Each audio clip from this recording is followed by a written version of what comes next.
A high school senior in Utah was the subject to public shaming, a lot of it from across the country, because of the dress that she wore to prom. Watch. A single post with a one-word caption and 4 photos changed everything. I was accused of racism, cultural appropriation. I didn't mean any harm or racist intent. That's Keziah Dom, and the dress she wore is called a chai pao. It is commonly worn in China. In response to the photos, Twitter user Jeremy Lamb tweeted this, quote, "My culture is not your bleeping prom dress," whatever that means, but his tweet received almost 180,000 likes. Ironically, the chai pao isn't actually from China originally. It was appropriated from a neighboring non-Chinese culture, but whatever, details don't matter in 2018. Kathy Aru is founding publisher of Catalina Magazine, and she is, of course, our liberal Sherpa, guiding us through the labyrinth of this modern world. So, Kathy, it's great to see you. Thank you for coming on. Hi. This raises, look, I get it. She unintentionally, but still appropriated a cultural talisman from a culture that's not hers. But does this go both ways? Does this mean that, Chinese people are wearing neckties, which is a Western invention? Are they committing cultural appropriation by doing that? Well, what she did is almost like an exploitation of a culture. She's exploiting it. It's appropriation because she is taking advantage of a culture she doesn't really know much about. I don't think a businessman, a Chinese businessman, doesn't understand the Western culture. He understands what the tie is. He understands what the suit is. But she had no idea what this dress meant and what it's about, and she didn't even appreciate it. One of her comments was, "It's just a effing dress." I mean, this is a culture. She borrowed a culture, and she cared so little to appreciate it. So definitely wrong. So if she had loved the dress more, would it have been better? She loved the dress. She knew so little about the background. She said she loved it because it would give her attention. She loved the attention it would give her. And then she took those pictures in these poses that were, I think she thought were Asian poses, but they were actually Vape Nation and promoting some YouTuber that is controversial in itself. And she's praying to Papa John's Pizza.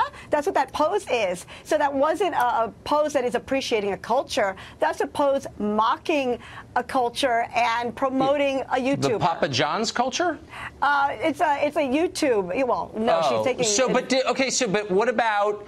This is not the only form of cultural appropriation from China. People use chopsticks. They eat Chinese food. College students have Chinese characters whose meaning they don't know tattooed on their bodies. Are all of those out of bounds now, too? Well, they say appropriation and appreciation is a fine line, and it seems like she was. Well, apparently she didn't understand that she maybe is not a racist, but what she did was a form of racism. So what you're saying is that white people ought to stick just to white culture and celebrate white culture?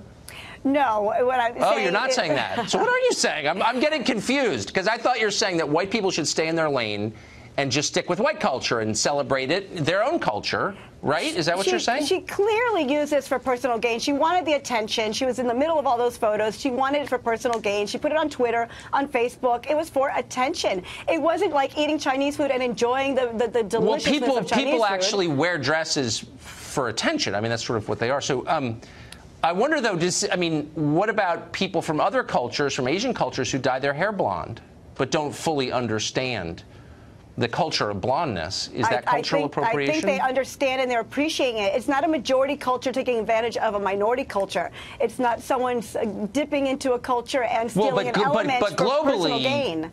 White Americans are a tiny percentage of global culture, of course. They did invent the airplanes. This happened in Utah. So of course it did, but this is a global phenomenon. So let me ask you, is there any majority culture? She did it here. To mock people from elsewhere. I don't know if she was mocking. So this does raise an interesting question, though, about assimilation.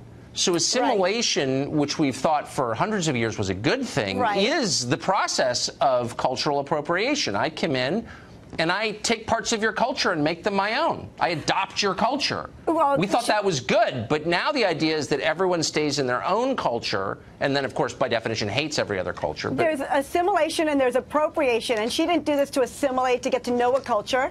She did it to just enjoy it for an evening, get as much fame and publicity out of it as she could on Twitter and Facebook and social media, and just step right out. So how convenient. But let me ask you this: when someone from Dubai flies on an airplane, which was, of course, course, invented by the Wright brothers at Kitty Hawk. Right. Why isn't that an even more effect? And just gets on the plane and has a glass of champagne and doesn't think about the contribution of these Ohio brothers to flight. That's not cultural appropriation? They are, but I don't think that they're getting anything. They're not hurting anyone, and they're not offending anyone by doing so. And when she put on that dress, she hurt and offended others, and that's what happened. She really hurt them. Maybe she should go to prison. We're going to discuss that next week. Kathy Ruth, thank you. We will make America great again.